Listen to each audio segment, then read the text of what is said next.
السلام عليكم ورحمة الله وبركاته.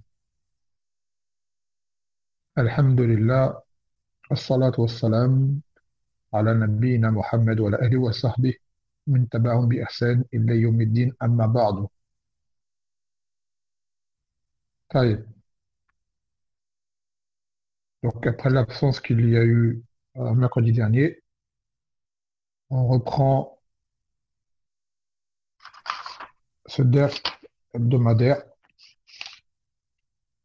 de ce livre qui est euh, Sittat Usul Azima, également connu sur Al-Usul Sitta.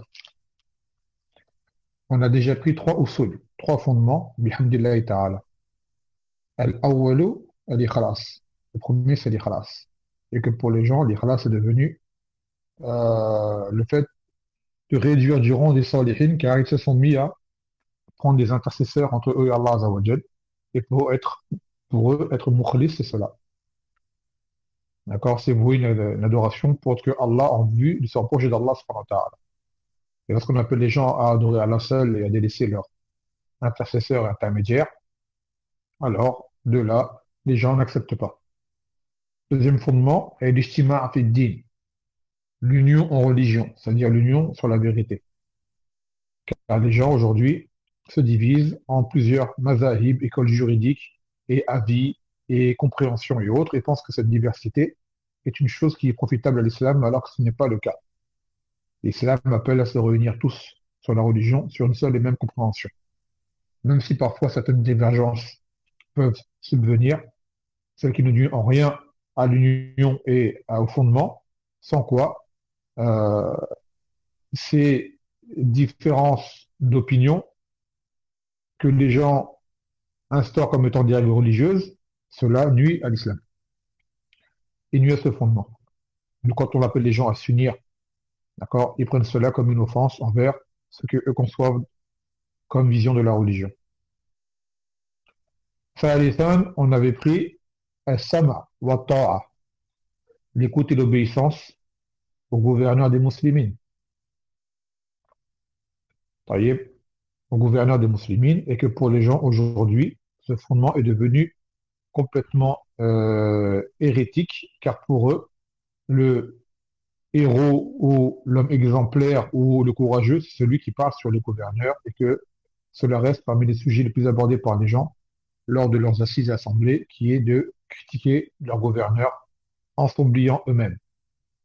Et quoi qu'il en soit, les règles qui amènent à interdire de parler sur les gouverneurs, de sortir contre eux, et on parle des musulmans, cela est établi par des textes clairs que l'auteur a évoqués et que la plupart connaissent. Bihamdillahi ta'ala. ندخل اليوم في الأصل الرابع. Quatrième fondement. وهو قوله بيان العلم والعلماء والفقه والفقهاء وبيان من تشبه بهم, la clarification de qu'est-ce que le ilm, le savoir, et qui sont les savants.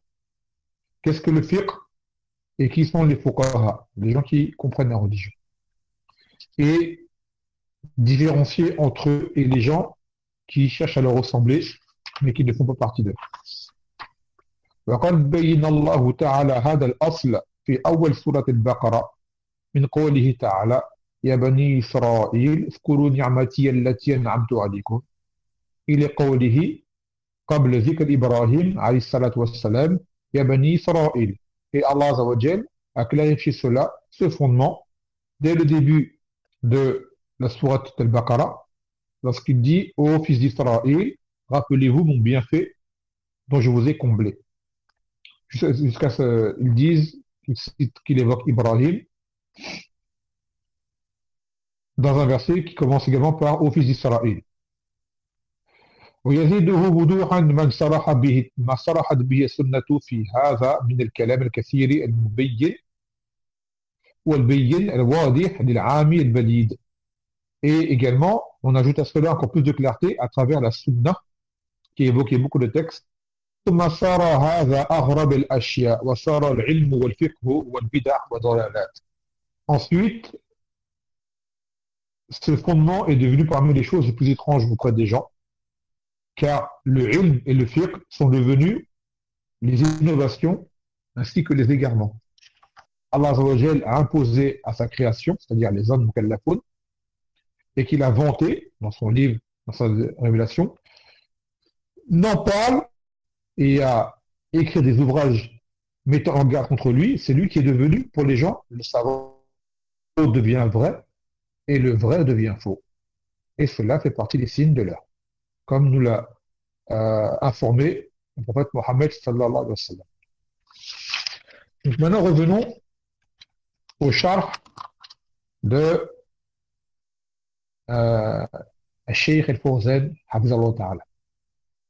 Tout d'abord, on doit revenir en arrière, faire un historique de ce livre pour comprendre comment on arrivait à ce fondement. En premier, c'était l'ikhlas. Comme vous le savez, le premier fondement, l'ikhlas. Car tout ce qui va suivre n'est bâti que sur l'ikhlas. Sans ikhlas, tout le reste sera vain. Donc, il faut commencer par le commencement. Ensuite, après l'ikhlas, l'union en religion. Pour que la religion soit distincte et comprise et visible, on doit tous être sur une même optique et sur une même pratique. Ensuite, nous avons pris les hadiths et les versets qui expliquent l'obéissance à ce gouverneur. Et cette obéissance, elle est valable pour lui. Et dans le verset, lorsqu'Allah Azza wa Jalla dit Amanu ati'u Allah wa ati'u Rasul wa ulil amri minkum, pour vous qui avez cru, obéissez Allah et obéissez aux messagers et aux détenteurs du pouvoir parmi vous. Alors à ce moment-là, les Mufassiroun ont expliqué que ce verset concernait les gouverneurs, mais également les savants. Les savants doivent être obéis. وَكُلُّ ذَلِكَ بِالْمَعْرُوفِ وَبِمَا يُوَافِقُ الشَّرْعَ. Tout cela dans le convenable et dans ce qui est conforme à la révélation. Donc, une fois qu'on a connu le gouverneur, et même avant cela, il nous convient de connaître qui sont ces savants. Les savants, les vrais savants. Qui sont-ils? Et le ilm, quel est-il? Pour pouvoir justement les suivre. Car ces savants sont, comme vous le savez, des gens qui sont les héritiers des prophètes pour nous indiquer comment comprendre la religion et comment l'appliquer correctement et vers qui on revient lors des problématiques. Mais si on ne sait pas qui ils sont, comment pouvoir les trouver et ne pas se tromper à aller voir des gens qui se font passer pour eux et qui sont loin d'être les mêmes et d'avoir leur savoir et autres.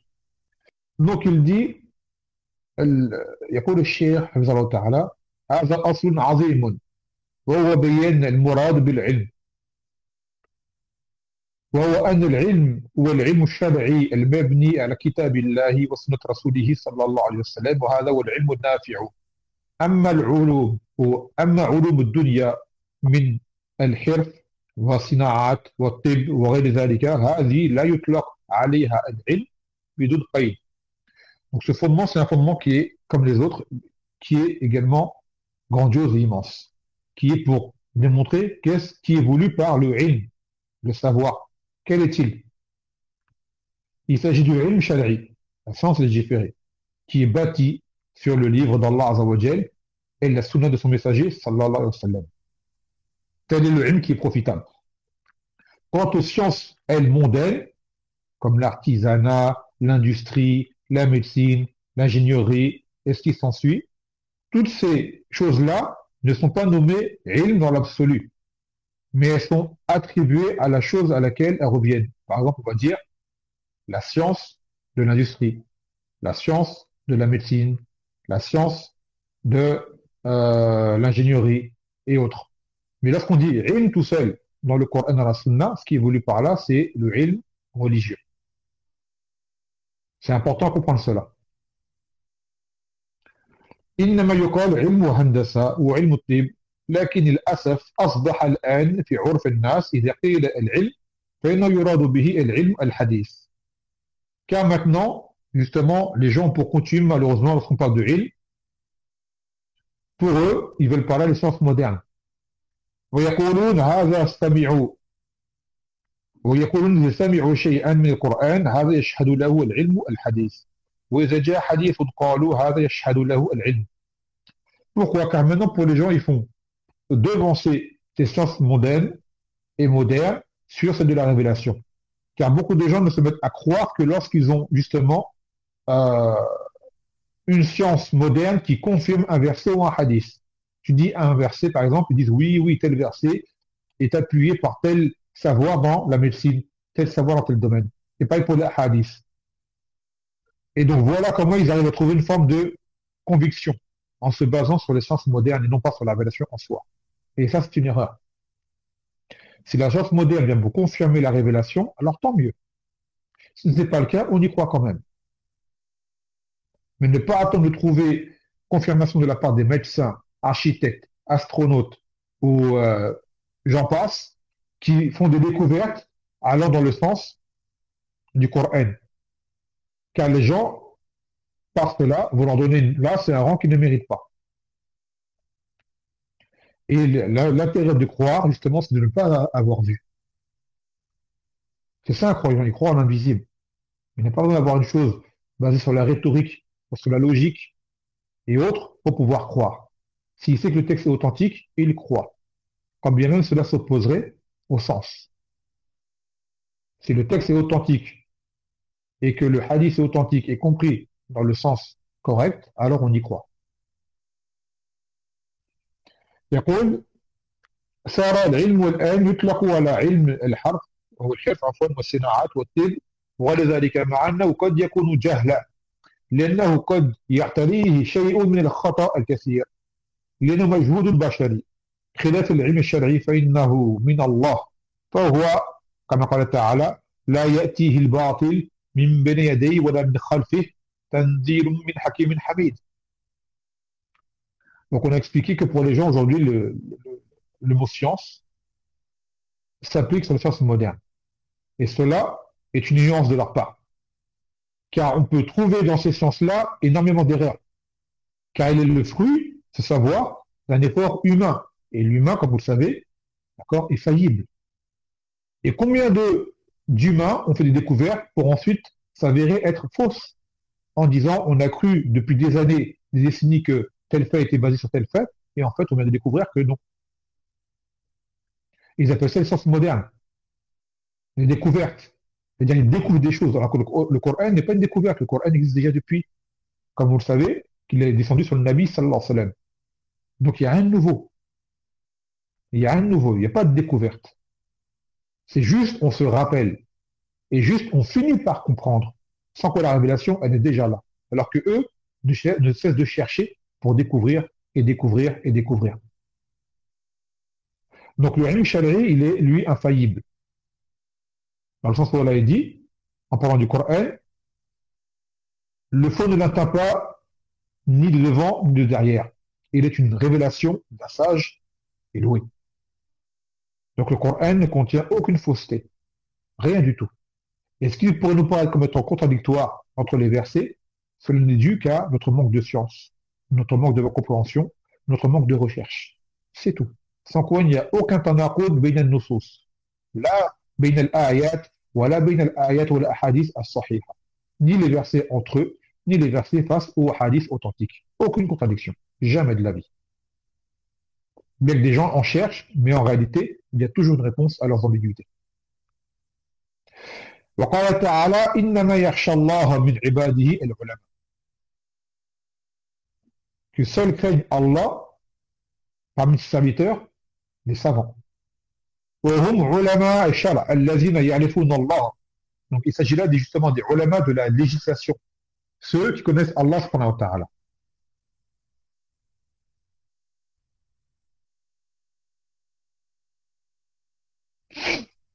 أما علماء الهندسة والصناعة والاختراع والطب فهؤلاء قد يكونون يجهلون حق الله عز وجل ولا يعرفون الله وإن عرفوه فمعرفتهم قاصرة لكن الذين يعرفون الله هم علماء الشرع قال الله تعالى إنما يخشى الله من عباده العلماء.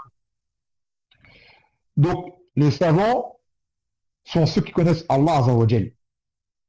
Quant aux savants des sciences mondaines et modernes, ceux-là, il est fort probable, et même très souvent, c'est le cas, qu'ils ignorent le droit d'Allah Azza wa Jal, qu'ils ne connaissent pas Allah subhanahu wa ta'ala. Et quand bien même il viendra le connaître, cela ne serait qu'une connaissance limitée, restreinte et insuffisante. Mais ceux qui connaissent Allah Azza wa Jal, ce sont les savants de la législation. لأنهم يعرفون الله بأسمائه وصفاته ويعرفون حقه سبحانه وتعالى وهذا لا يحصل بعلم الطب وعلم الهندسة وإنما قد يحصل به توحيد الربوبية فقط أما توحيد الألوهية فهذا إنما يحصل بعلم الشرع. Car ces savants de la religion, les vrais savants de la religion, ils connaissent Allah par ses noms, par ses attributs. Ils connaissent son droit, qui est le tawhid, et les règles de sa religion. Et cela ne peut s'obtenir par la science de la médecine ou la science de l'ingénierie et autres. Par ces sciences-là, tu ne vas trouver que le tawhid de la rububiyya, c'est tout, de la seigneurie. Et ce tawhid de base, il est inné en nous. Même sans ces sciences-là, ce tawhid, on l'a en nous.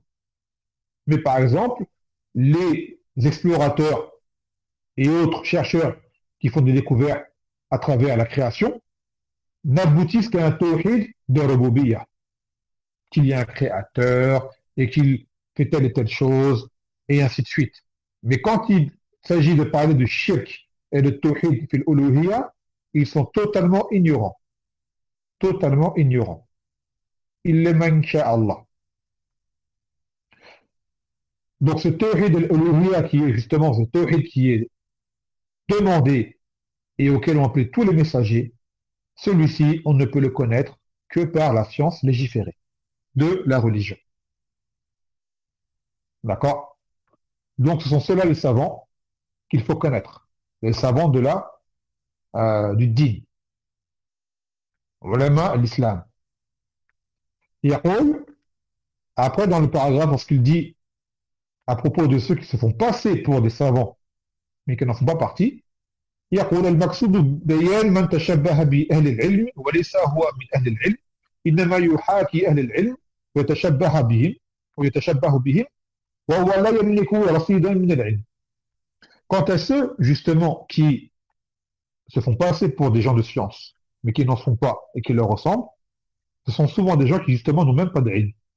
وهذا ضرره عظيم على نفسه وعلى الأمة. Et lui, son mal est grand sur lui-même et sur la communauté. لأنه يقول على الله بغير علم, car il parle sur Allah sans savoir. يدل الناس بغير علم, et il égare les gens sans savoir.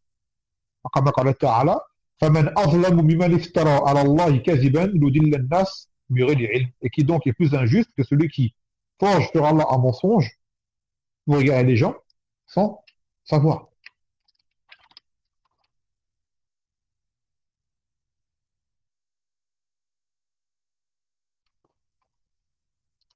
Et combien sont ces gens-là qui aujourd'hui sont pris comme des références en religion alors qu'ils n'en sont pas? Des gens, comme ils sont célèbres et qu'ils ont un certain auditoire ou électorat et autres, les gens les prennent pour des savants alors qu'ils ne sont pas. À titre d'exemple, un homme très connu en cette époque, on va dire tristement connu pour les gens du Haqq, Sayyid Qutb, par exemple.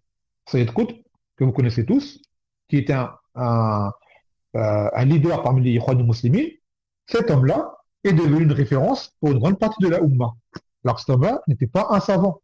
Cet homme-là était un écrivain. Et cet homme-là s'est même, malheureusement, investi dans l'écriture de même de tafsir. Il s'est mis à parler sur Allah Azza wa Jal, de ce qui est voulu par son Coran. Et il a dit des égarements immenses. Il en est même à dire du kufr. Cependant, il était excusé à cause du ta'wil, l'interprétation qu'il avait. Car cet homme-là n'était pas un savant. Mais par son éloquence et par son art et son habileté à écrire, alors il a, on va dire, pu charmer beaucoup de gens qui l'ont pris pour qu'il n'était pas. Et comme on l'a dit, le savant, c'est celui qui connaît la religion et bien évidemment qui l'applique. Kama qala ta'ala, إنما يخشى الله من عباده العلماء. Seuls craignent Allah parmi ses serviteurs, les savants. Donc cette crainte amène une application, un tatbiq, il amal. Et par exemple, cet homme-là, Sayyid Qutb, pour ceux qui ont déjà vu sa photo, son image, il suffit juste de le voir pour savoir qu'on n'a pas affaire à un savant. D'emblée, on le voit, on voit son apparence, on sait tout de suite qu'on n'a pas affaire à un savant. Le savant forcément va appliquer les choses de la religion, et cet islam va ressortir et réapparaître à travers sa personne, à travers son parler, dans son apparence, dans son habillement, et réaliser les cas. Donc les gens de science, d'accord, en premier lieu, tu les reconnais, ça ne suffit pas bien sûr, mais il est certain qu'un vrai savant aura forcément l'apparence d'un sunni, de base. Tu ne verras pas un vrai savant, Rabbani, qui craint Allah Azzawajal, rasé. Tu ne le verras pas en pantalon. Tu ne le verras pas avec les vêtements sous les chevilles. Tu ne le verras pas avec des vêtements bizarres. Tu ne le verras pas traîner dans des lieux bizarres et fréquenter des gens bizarres. Non. Car la religion, il craint Allah Azzawajal par le savoir qu'il a obtenu. Et ce savoir, il l'applique. Donc tu vas le voir sur lui. Maintenant, il y a des gens qui ont cette apparence, mais ne sont pas des savants. Donc ne pas se faire duper. Et les savants, qui les connaissent, ce sont les savants. Les savants, qui est-ce qui les reconnaît? De base, ce sont les savants, à travers leurs éloges, leurs recommandations et autres. Pourquoi? Car lui-même, ce savant est ignorant par avant. Il n'est pas né qu'à science, il a appris au fur et à mesure. Voyez, comme apparaît Ta'ala, Wallahu akhrajakum min butuni ummahatikum la ta'lamuna shay'a. D'accord? Dans le sens où Allah dit que Allah vous a sorti du ventre de vos mères alors que vous ne connaissiez rien. Donc de base, le ilm, on ne l'a pas. On l'obtient par la suite en le recherchant. Et le ilm que l'on obtient, en réalité, il est très peu par rapport à ce qu'Allah Azzawajal a mis dans sa création. Donc, le savant, avant d'être savant, était ignorant. Donc, il connaît l'ignorant. Mais l'ignorant, lui, comme il n'a pas d'ilm, il ne sait pas c'est quoi un savant. Donc, il peut être dupé par tout premier venu.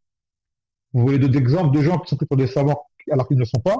Mais c'est cet homme que l'on appelle Zakir Naik, qui est un Indien, d'accord, qui à la base est un médecin, et qui aujourd'hui est connu par la masse de gens de l'islam qui reviennent vers lui pour ce qu'il a entrepris comme da'wa pour appeler les gens du livre à l'islam. Dans son domaine, cet homme-là est connaisseur, il connaît le livre. Mais concrètement, si on parle de aqidah, on parle de fiqh, et on parle d'autres domaines, peut-être même qu'il ne parle même pas l'arabe, et bien vous allez voir que cet homme-là est ignorant. Ce n'est pas un savant, sûrement pas. On ne reconnaît pas un savant au grand nombre de son auditoire, de ses suiveurs et autres. Non. Sans quoi, je peux vous dire que les plus grands des pervers seraient considérés comme des savants aujourd'hui, alors qu'il a. Vous avez des gens comme, par exemple, en parlant de Zakir Naik, vous avez par exemple des gens comme Ahmed Didat, qui était très connu, qui a fait également un grand travail, certes, mais ce n'était pas un savant. Il ne parlait même pas l'arabe, par exemple. Mais les gens l'ont pris pour un savant, car par sa cause, beaucoup de gens sont rentrés en islam. Après, quel islam? Allah alem, mais il était célèbre. Donc ne pas confondre entre célébrité, d'accord, être célèbre et être un savant. Tu as des gens qui étaient des savants qui ont été méconnus, que personne ne connaît. Et des grands ignorants ont été des grandes personnalités mondialement reconnues. Est-ce que cela fait d'eux des savants? Non. Donc attention à ces subtilités-là. D'accord? Bien des gens ont été mis en avant alors qu'ils ne sont pas des savants. Par exemple, en France, des gens comme Tariq Ramadan ont été mis au stade de savant. Alors que cet homme-là, au minimum, d'accord, c'est un grand innovateur. Et c'est un philosophe et autres. Combien de gens parlent au nom de l'islam? D'accord? Ils ont une certaine intelligence, une certaine éloquence et une certaine culture, mais concrètement parlant, les fondements de la religion, ils les ignorent. Et s'ils les connaissent, ils les transgressent. Ils ne les respectent pas, ce qui est pire encore. Et là, justement, c'est à ça que l'auteur a fait allusion lorsqu'il dit que Allah Azza wa Jalla, il dit Ya bani Israël, zkuru ni'mati allati an'amtu alaykum, wa awfu bi ahdi, awfi bi ahadikum. Ô fils d'Israël, rappelez-vous mon bienfait dont je vous ai comblé, et respectez votre engagement vis-à-vis de moi, et je respecterai le vôtre, plutôt le mien vis-à-vis de vous. وختمها بقوله يا بني إسرائيل اذكروا نعمتي التي أنعمت عليكم وأني فضلتكم على العالمين. Ô fils d'Israël, d'Israël, rappelez-vous mon bienfait quand je vous ai comblé et que je vous ai préféré à l'univers. C'était à l'époque où les Bani Israël étaient des croyants et que tous les plus grands nombre de prophètes étaient de leur ethnie. Donc Allah Azzawajal leur a rappelé ce bienfait pour qu'ils en arrivent à croire en Mohammed sallallahu alayhi wa sallam lors de sa venue. Car le savoir, ils l'avaient. Cependant, ce savoir, ils l'ont transgressé délibérément. D'où le blâme qui a été fait sur ces gens-là. Ils savent, mais n'ont pas appliqué, n'ont pas agi. Donc le savoir, ils l'avaient, mais ne l'ont pas appliqué. Ce qui est pire encore. Donc les gens de notre communauté, comme qala ba'd as-salaf, qui ont du ilm et ne l'appliquent pas, ont une ressemblance aux Yahoud. Et ils sont concernés par ce genre de verset. Et comme le dit l'auteur, qui sont les Banu Israël, hum awlad Yaqub, Israël ou Yaqub. Donc les Banu Israël sont les fils de Yaqub. Car Israël, c'est le nom de Yaqub, prophète Yaqub, qui était le fils de Ishaq, qui était le fils d'Ibrahim, alayhi salatu wassalam. Donc souvent ne pas confondre entre juifs et Bani Israël. D'accord, c'est un sujet que j'avais déjà évoqué auparavant. Ne pas confondre. Les Bani Israël étaient là avant les Yahoud. Les Yahoud sont les suiveurs de Moussa alayhi salam. Ce sont ceux qui suivent la Torah. La Torah elle est venue après la venue de Israël. Bien après. Donc ne pas confondre. Les gens qui étaient avant Moussa, on ne les appelle pas Yahoud. Les Bani Israël sont la descendance de Yaqub, qui ont été ensuite divisés en 12 tribus. Yaqub avait 12 fils, et chaque fils a eu comme descendance une tribu. Mais les Yahoud, par la suite, étaient des Bani Israël. Isa était des Bani Israël. Moussa également. D'accord? Mais avant Moussa, les gens ne sont pas nommés juifs, mais nommés des Bani Israël. Mais de façon générale, hormis ceux qui sont rentrés dans Yahoudia, dans le judaïsme par la suite, de base, les Yahoud sont des Bani Israël. De base. J'avais fait un autre jeu dans lequel je m'étais trompé, j'avais dit que tout Yahoudi, que ce n'était pas tout Bani Israël qui était un Yahoudi, ce n'est pas tout fils d'Israël qui est un Yahoud, mais tout Yahoudi est forcément un Bani Israël. Non, c'est un éclat qui n'était pas correct. En réalité, il y a des gens qui sont judaïsés par la suite, de différentes ethnies, même des Noirs, même des Européens occidentaux, qui sont rentrés dans le judaïsme, mais ces gens-là ne sont pas des Bani Israël. Mais sont devenus des Juifs par la suite. Mais leur base vient des Bani Israël. Car Moussa était envoyé à qui? Au Bani Israël, donc ses suiveurs étaient de la sorte. Comme Isa qui a été envoyé au Bani Israël. Donc c'est une parenthèse, d'accord? Ne pas confondre entre fils d'Israël et Yahoud. Yaqul, par rapport au paragraphe, lorsqu'il dit ويزيده وضوحا ما صرحت به السنة في هذا من الكلام الكثير البين الواضح للعام البليد. Donc il a dit, justement, il y a encore plus d'ajout de limpidité, de clarté à travers la sunna qui a apporté beaucoup de textes qui viennent pour clarifier cela afin que même la personne de la masse, parmi les moins intelligentes, puisse comprendre. Cela est à la portée de tous. يقول نعم جاءت الأحاديث التي فيها من الحث على تعلم العلم وترغيب فيه وبين ما هو العلم النافع وما هو العلم الذي لا ينفعه الشيء كثير. وإذا راجعت كتاب جامع بيان العلم وفضله لابن عبد البر وغيره عرفت ذلك.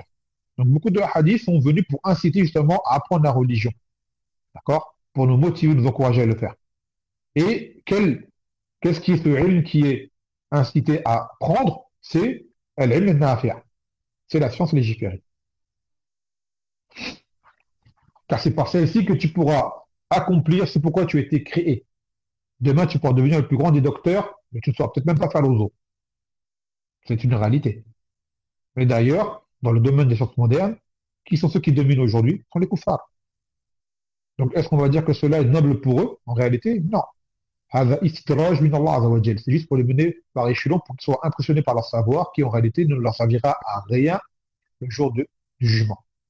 Leurs avions, leurs fusées, leurs satellites, leurs inventions et tout leur savoir ne leur serviront à rien car tout cela n'était que pour le profit mondain et non pas pour l'au-delà. Et ne rapporte aucune hasanat. Et voire même cela est une cause pour qu'ils s'enflent d'orgueil encore plus. Mais nous, ce genre de savoir, lorsqu'Allah Azza wa Jal nous permet de l'acquérir, il faut qu'on mette une niya que cela soit au profit de la religion et au profit de la Ummah. Et là, on tire une récompense. Mais malheureusement, comme vous le savez, la plupart des gens qui sont ancrés dans ce genre de science, souvent s'en retournent et se comportent mal, ne sont pas reconnaissants et ne le mettent pas au service de la religion, mais plutôt au service de la dunya. Waliyaz billah. Et vous savez combien de hadiths sont venus pour montrer le mérite de ceux qui font la religion. Comme قال النبي صلى الله عليه وسلم من يريد الله به خيرا يفقهه في الدين. Celui à qui Allah veut du bien, il lui fait comprendre la religion. وقال النبي صلى الله عليه وسلم خيركم من تعلم القرآن وعلمه. Le meilleur d'entre vous est celui qui apprend le Coran et qui l'enseigne à autrui. وقال سبحانه وتعالى يرفع الله الذين آمنوا منكم والذين أوتوا العلم درجات. Que Allah élève parmi vous ceux qui ont cru et ceux qui ont reçu le savoir. Et dans le verset qu'on a pris auparavant, إنما يخشى الله من عباده العلماء, seul craignent Allah, c'est-à-dire concrètement et véritablement, parmi ses serviteurs, les savants. D'accord? Donc ne pas oublier que ces gens-là, ce sont les héritiers des prophètes. Les meilleurs des hommes sont les prophètes. À l'Itlaq. Par la suite, ce sont les compagnons du Nabi sallallahu alayhi wa sallam. Et eux, ils ont été gratifiés par quoi? Par le ilm, justement, par le savoir. Car ils ont vu le Nabi sallallahu alayhi wa sallam, l'ont entendu, ils l'ont suivi et ont agi comme lui. Taïb. Après, par rapport à sa parole, lorsqu'il dit ثم صار هذا أرغب الأشياء وصار العلم والفقه والبدع والضلالات. Ensuite, cela est devenu parmi les choses les plus étranges pour les gens. D'accord? Que justement le ilm qu'on appelle, lorsqu'on dit aux gens d'apprendre le Coran, d'apprendre les hadiths, d'apprendre la langue arabe, d'apprendre telle et telle chose, pour eux, on les appelle une chose qui est étrange. Car pour eux, le ilm et le fiqh, c'est les bid'a et les dalalat. Donc il dit صار العلم والفقه عند بعض المتأخرين هو البدع والضلالات لأنهم تركوا العلم الصحيح المبني على كتاب الله وسنة رسوله صلى الله عليه وسلم وصار العلم عندهم قال فلان وقال فلان وحكايات.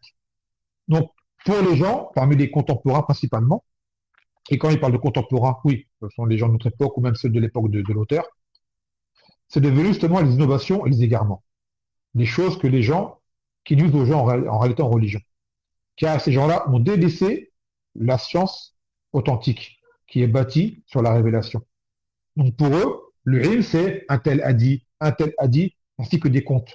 Par exemple, vous allez le voir, au même titre que l'on parle des savants, d'accord, on peut également parler des prédicateurs.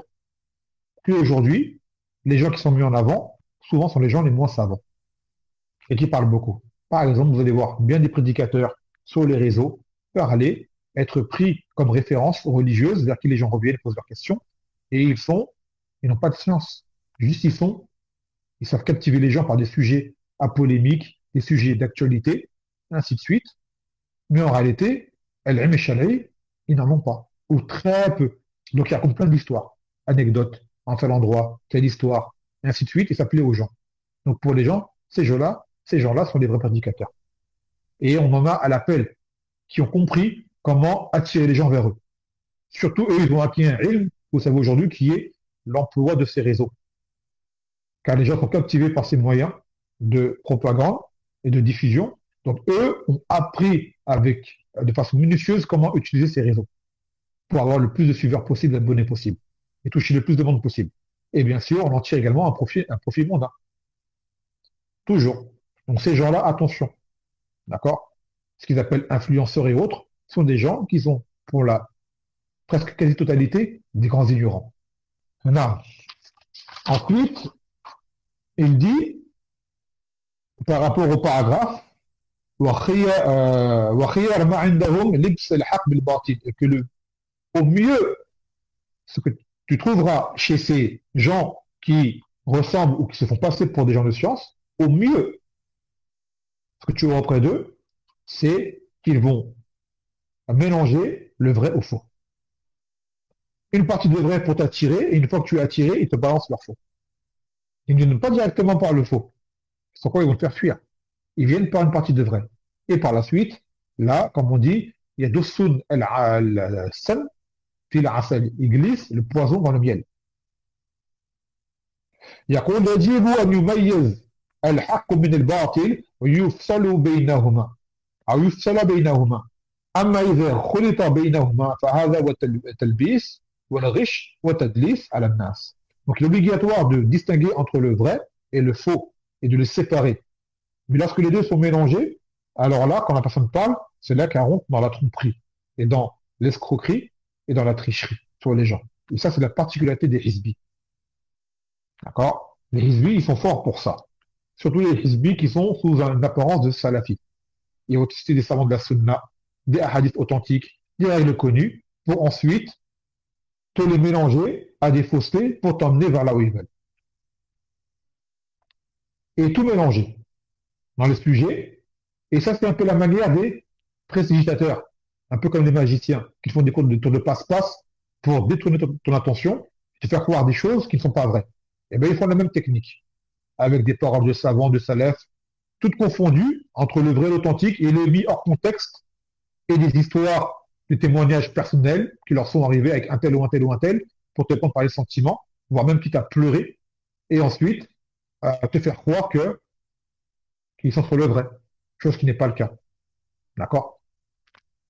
Donc, il faut que les gens arrivent à distinguer qui est le vrai et qui est le faux. D'accord? Car le faux dira des faussetés volontairement. Le vrai peut se tromper, mais ces erreurs elles sont involontaires et c'est les sont clarifiées. Il rattrape, il corrige. Alors que l'autre fait exprès de se tromper, pour te tromper toi. Mais sa tromperie, elle est dissimulée, elle est cachée.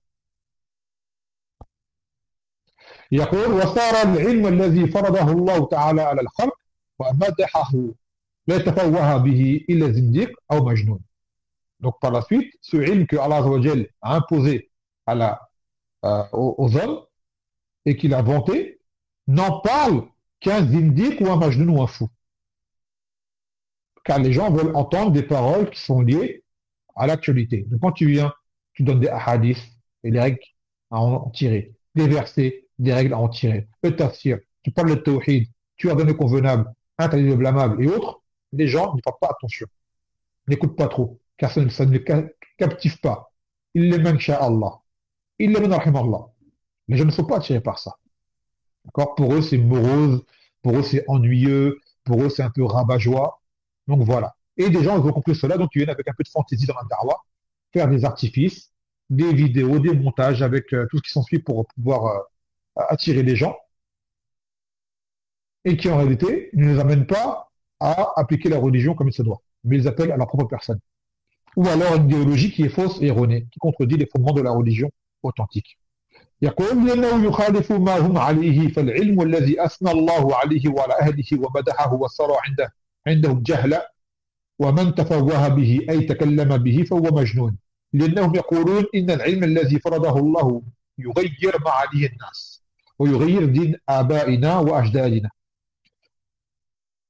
Donc ce ilm, justement, comme on vient de le dire, le vrai ilm authentique, contredit la tendance des gens.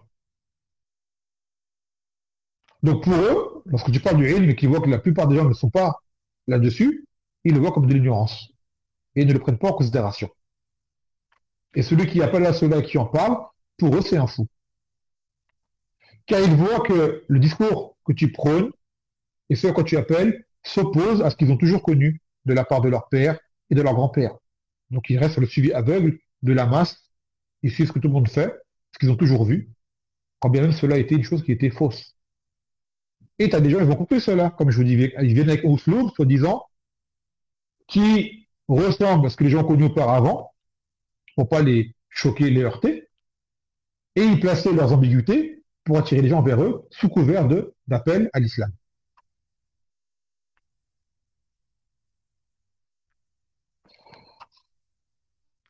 Et il finit en disant, là je parle de l'auteur du matn, وصار من أنكره وعاده وصنف في التحذير منه والنهي عنه والفقيه العالم.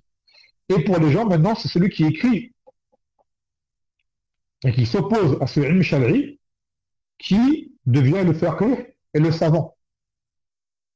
D'accord? Celui qui parle des choses qui plaisent aux gens et qui néglige et qui comment dirais-je, qui fait fuir les gens du vrai savoir, c'est lui qui est le savant pour eux. Car les gens le disent aujourd'hui que les coutumes des savants sont des coutumes qui manquent de sensibilité, qui manquent de- d'âme.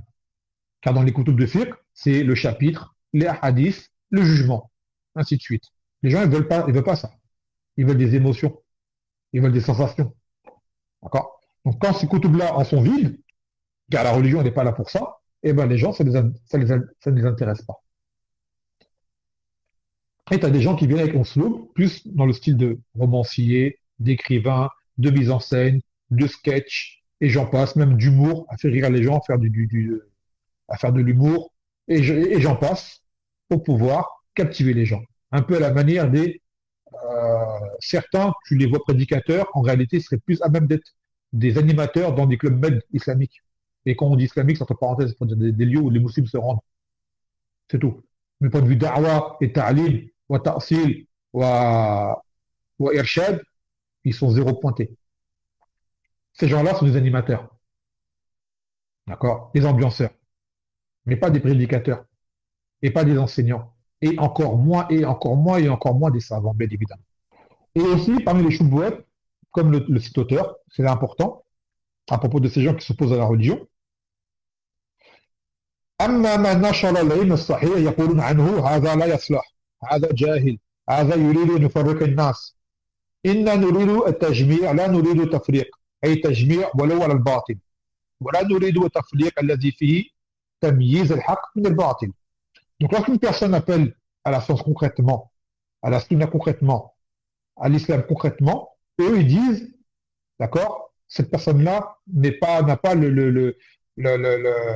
la méthodologie appropriée. C'est un ignorant, c'est-à-dire qu'on ne comprend pas l'actualité des gens, le mode de vie des gens. Lui, il veut diviser entre les gens, alors que nous, on veut rassembler entre les gens. Mais rassembler à quel prix? Quitte à les rassembler sur le faux. Et cela contredit le deuxième fondement qu'on a pris dans ce livre, qui est l'union, mais sur la vérité. Donc eux, c'est rassembler à tout prix, avoir le plus de monde possible. D'accord? Et ça, c'est justement ce sur quoi sont les Ikhwan musulmans, avec leur fameuse règle.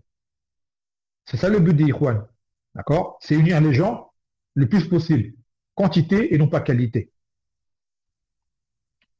Et comme vous le savez, celui qui appelle la vérité va forcément causer une division. C'est inévitable. Mais cette division, en vrai, elle est louable car il appelle à la vérité. C'est-à-dire, il sort les gens du faux pour les ramener vers le vrai. D'accord? Et ces gens-là, quand même, certains parmi eux te diront, oui, c'est vrai, je ne suis pas un étudiant, je ne suis pas ceci, je ne suis pas cela, moi, je veux juste motiver les gens et aider à ce qu'ils se rapprochent d'Allah Azzawajal. En réalité, on leur dit pourquoi, au final, ces gens-là, vous ne les envoyez pas vers les gens que vous savez qu'ils ont appris, qu'ils connaissent. Mais vous les gardez avec vous. C'est-à-dire, vous faites tout pour que ces gens-là restent autour de vous. Et ensuite, il y a des gens qui disent, on fait cela pour toucher le plus de monde possible. En fait, c'est une phrase, elle est déguisée. C'est avoir, en fait, on fait cela pour avoir autour de nous le plus de monde possible. C'est pas toucher les gens pour les guider. C'est pour avoir des gens autour d'eux, pour être entourés, avoir une notoriété et avoir une certaine image. Un grand nombre d'abonnés, un grand nombre de suiveurs, une grande notoriété, et ainsi de suite. Donc ces intentions-là, elles sont mauvaises. La dawa n'est pas faite pour cela. Maintenant, si tu as un gros nombre sur la vérité, c'est magnifique. Mais comme vous le savez, souvent les gens qui appellent à la vérité, comme le dit l'auteur dans ce livre, ils sont pris pour des fous, des marginaux et des gens qui appellent à la division. Toi, tu appelles à une vérité et eux font tout le contraire parce qu'ils savent que ça fait fuir les gens, donc eux veulent rassembler les gens. Donc ils te font passer toi comme étant le marginal et comme étant le fou et la personne n'étant pas à suivre par tous les moyens possibles pour te discréditer et te salir. Et ils le font avec les savants, ils l'ont fait avec les prophètes auparavant, et aujourd'hui ils le font avec toute personne qui appelle à l'islam concrètement. Non. Donc ce fondement, il est important, qui est de distinguer entre les savants et d'entre ceux qui se font passer pour les savants et qui ne le sont pas. C'est très important car aujourd'hui les gens sont perdus, ils ne savent plus vers qui se tourner.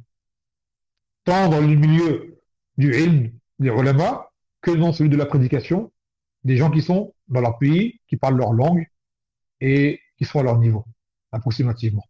Non. Donc, hada la vie et Inch'Allah, dimanche prochain, le dia sera Dieu comme d'accoutumé, d'accord, après l'Isha, et vous serez informé de l'heure au moment convenu, bisous, ta'ala. فنكتفي بهذا القدر. فسبحانك أو بحمدك لا إله إلا أنت أستغفرك وأتوب إليك. والسلام عليكم ورحمة الله وبركاته.